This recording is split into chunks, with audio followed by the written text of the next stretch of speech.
What is going on, guys and girls? My name is James ThnxCya and welcome back today to Roblox. How are we doing, everyone? Welcome back, welcome back. Today, of course, it is time once again for some brand new Bee Swarm Simulator, and today may be one of, if not the final episode of Bee Swarm Simulator before the brand new update comes out. Yeah, so this could potentially be, for a little while anyway, our last sort of 3, 2, 1, claim the hive. No, we're going to be doing that loads. But yeah, this might be our last video where we actually are looking at features instead of actually playing them. And don't get me wrong, I love these videos, but I cannot wait to get stuck into this new content. Oh my goodness. But yeah, how are we all doing? I hope you guys and girls are great. I would assume that by now everyone's kind of like off school and maybe hopefully off work and all that stuff. So yeah, Christmas is close, the holidays, all that good stuff. Yeah, what have we got to talk about today? Ho ho ho ho ho. Wow.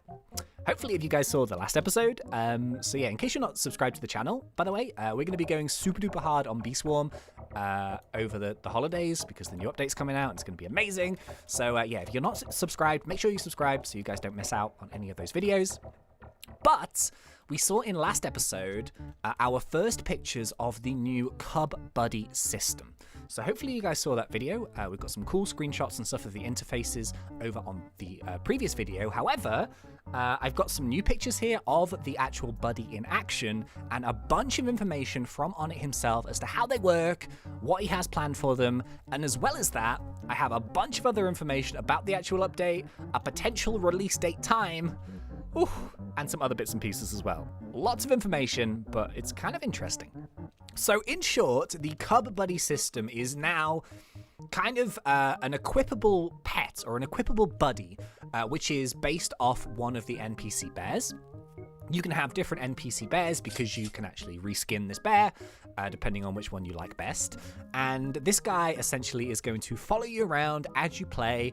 It's going to go into the fields with you, and it's also going to do just a little bit of collecting in terms of tokens, and it's just going to help you out as you play. So I had these amazing pictures here, and I'm always going to get this name wrong, and I don't know why it keeps catching me out. It is Sintonen. Sintonen. 1, 2, 3, 4, 5. Look at these. Oh man, thank you so much for these pictures, my dude. These are so cool. So this is the actual pet buddy in action. And I've got a couple of pictures here. So this one is the best picture, and you actually see the little pet buddy just wandering around. It's actually pretty big. I mean, it's a little bit deceptive because of like the, you know, front and back kind of nature of the picture, but this bear does look bigger than I thought it was going to be, which I think is kind of cool. Are the bears going to be the same size as the players? I hope so. But yeah, this is the default skin black bear. And then here's the other picture as well of the dude just hanging out in the fields. And I do have a bunch of information from Onnit about the actual bears themselves. So where do we begin? Okay, so in terms of the actual skins, this is quite interesting. Onnit says here that every cub is exactly the same because some of the skins will be limited, and I don't want to give a permanent advantage to older players. If that ever changes, I will have to make the limited skins available again, but I don't plan on it. So essentially what this means is that depending on what skin your pet has equipped, it isn't going to change how good or bad that item is. So I think this is kind of nice, and the reason why he says limited is because we've already seen that there may be a few skins that are available only via questline, and there also might be a few skins that are only available via Robux pack in the shop. So the good news is that if you're someone that doesn't have Robux, or if you're someone that's earlier on in the game and you can't get to the quest finish, you know, super duper quickly or anything, it isn't going to matter which skin you actually have equipped. They're all going to do the same. It's purely a cosmetic thing, which I do think is kind of cool. So in terms of what the actual cubs will do, well, here we go. So it says the cubs will just walk up to 1 token at a time and punch it to collect it. They are pretty slow though. So I've got another point to make after we've read a couple of screenshots here, and then Onnit then goes on to say, the cubs collect tokens so slowly that they will help, but not a major help, unless you have a ton of token links, making it more likely for that cub to hit a token link. So essentially what he's saying here is that the Cub Buddy is not really supposed to be like a big game-changing thing, you know, where it's just going to go crazy in the field and make you millions and billions of honey. That's just not going to happen. All it's going to be is something cute, something customizable, something to collect as well, and a little bit of help, and it does have somewhat of a practical purpose. So you may be thinking, oh, well, what is the point of them actually? And to be honest, like, I do think that there might be some changes to them in the future. So on it then goes on to say, I had plans for ways to improve and level up your cub to expand on its abilities. But if that ever comes up, it will need to be in a future update. So I do actually really like the idea of having some kind of level system with them. So nothing too crazy, I don't think, but it would be kind of nice to essentially, you know, level up your bear and stuff. The thing is that there's like an age system in it. So this is what's slightly confusing me right now. It's that we did see in the previous video that there is a little option that shows the age of the bear. And actually on it says here, the cubs only age while you are in the game and they are equipped. So that's something you can keep in mind. So over time, as you're playing in game and when you've got that particular bear equipped, they will kind of grow up, I guess. But if that has no relevance on stat boosts, then kind of what's the purpose of it?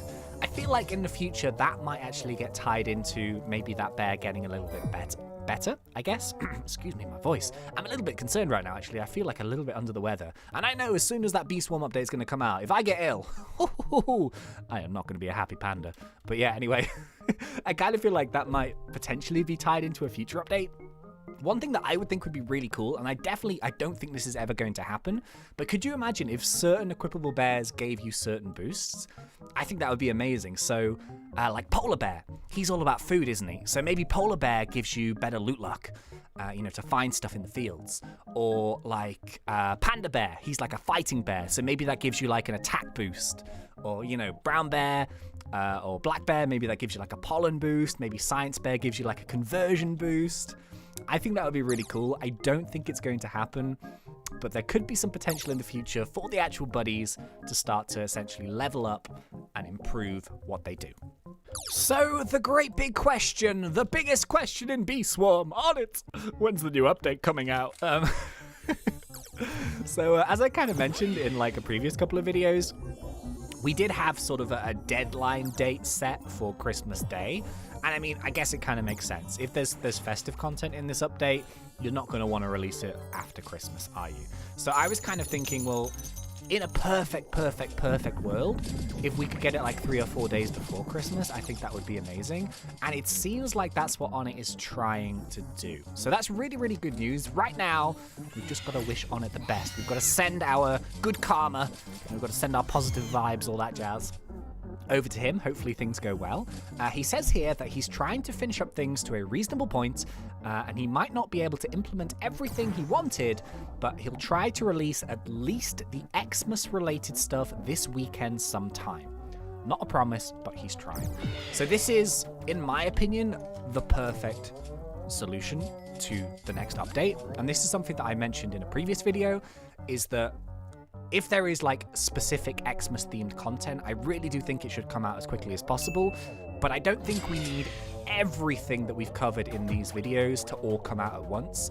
I think it would be really cool actually to have a staggered update, because this is what tends to happen in Roblox generally. You know, you have sort of updates in parts, and I think it would be really cool to have one update before Christmas and then a second update after Christmas. I feel like that would be great. I feel like that would take some pressure off Onnit, and it would also give us, you know, still loads of things to do, but we wouldn't have to, like, you know, do everything all at once. You know, we can pace ourselves, we can enjoy the Christmas content, and then after the Christmas content is finished, you know, focus on some of the other stuff.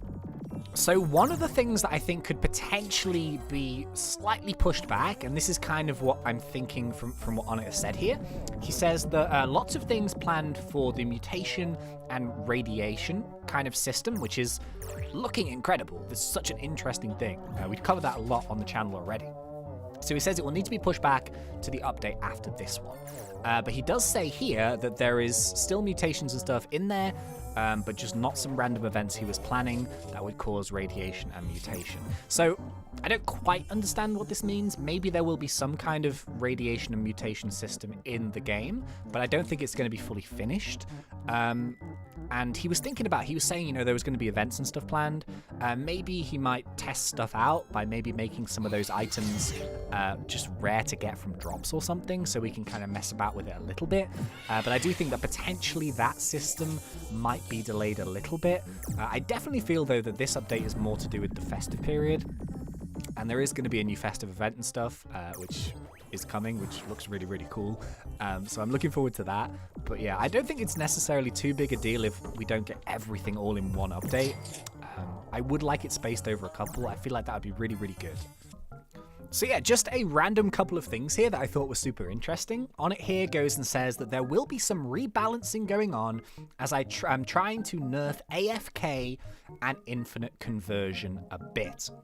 The update will provide buffs to capacity and to a stat called convert rate at hive, which is conversion rate that only applies at the hive. So yeah, I've seen this, and I'm sure you may have seen it. If you go on like a public server and stuff, I've seen this a few times. You'll probably just see someone just standing there in a field, and it just looks a little bit like this. Kind of, and they're just doing this. So this is like AFK collection. I don't do this myself, because it's really slow. Like, this may be an ignorant thing to say, but I don't see the benefit of it. I feel like it's super duper slow. I would rather do like just some actual win boosts. But yeah, a lot of people, they just stand there in a field and do this. I don't do it myself. It's slow, man. You don't really even make that much. But the thing is, in this game, with the way that the last update came out, like, you can potentially never fill up your backpack just doing this. So I kind of understand why people do it. Not really for me, but hey. He's trying to sort of fix that, which I think is a good thing. I feel like you want people actually physically playing your game instead of just AFKing it. I kind of feel like that's a bit silly. But he did mention a brand new stat, and I had a picture here, which was really interesting, from Fox Hunter. And this is just a look at the stat, basically. So this is going to essentially replace your pumpkin badge. So as of right now, what does pumpkin badge even say? Pumpkin badge says conversion amount. Okay, so conversion amount is now changing to convert rate at hive, which essentially means that instant conversion and conversion rate at hive is going to be a separate stat. That's what I think it means. So there's going to be much more benefit to actually going back to your hive. And essentially what that means, I think, is that your hive is going to empty out a little bit quicker. Okay, and the final thing that I have here to show you is just another screenshot, which I thought was kind of interesting. This is from Lol Guy. He's always lolling. And yeah, this is just a look at the shop, I guess, but after the update. So this may look exactly the same as normal. Nothing has changed with the pricing, but if you look a little bit closer, you can see here that the items have actually been added, like updated to include Mythix, which I thought was really cool. So in case you're wondering of the rate of actually hatching one of these guys, and I guess the diamond egg would be the most reliable source. Like, I should mention that there is going to be a mythic egg, which looks really, really cool. It's purple. But yeah, just so I can kind of see the stats. A silver egg is a 0.1% chance of a mythic. So silver eggs and mythics probably not going to be very good. Gold egg is a 1% chance of a mythic. So once again, very, very rare. And even a diamond egg is only a 5% chance of a mythic. Now, don't get me wrong, there will be people who will use these and they will hatch a mythic, which is incredible. But I'm still feeling that the best way of getting mythics is probably going to be using royal jelly. But I thought that was interesting. You can kind of see the rarities, and you can kind of, work out what you're going to do with your eggs. I'm still going to donate mine to the Wintrine, but yeah, I thought that was kind of interesting. So I think, unfortunately, that's probably going to be about it for this episode here today. I really hope you guys and girls enjoyed this.